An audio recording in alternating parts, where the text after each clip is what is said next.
মাফ না করলে আল্লাহ মাফ করেন না। জমি আত্মসাৎ করার ব্যাপারে রাসূলুল্লাহ সাল্লাল্লাহু আলাইহি সাল্লাম বলেন, কেউ 1 বিঘা জমি আত্মসাৎ করলে কাল কিয়ামতের দিনে তার গলায় 7 স্তবক জমি ঝুলিয়ে দেওয়া হবে। বান্দার হক নষ্টকারী, জুলুমকারী এমন অনেক ব্যক্তি বিচারের দিনে বান্দার হক বুঝিয়ে দিতে না পেরে জাহান্নামী হয়ে যাবে। সেদিন কেউ কারোর দোষ ঘাড়ে নিতে চাইবে না, সবাই অন্যের ঘাড়ে চাপিয়ে দিতে চাইবে। তার সন্তানরা আমার জমি ফিরিয়ে দিতে চায়নি, তারা এই জমি ভোগ করবে। অথচ বিচারের দিন তার সন্তানরা তার পিতামাতার উপরেই দোষ চাপিয়ে দিবে। ওই ব্যক্তি কতই না বোকা যে অন্যের জন্য অবৈধ সম্পদ উপার্জন করে রেখে বিচারের দিনে নিজেই পাকড়াও হবে।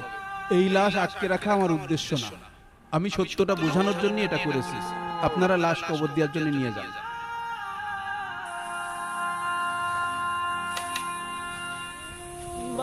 আশহাদু আল্লা ইলাহা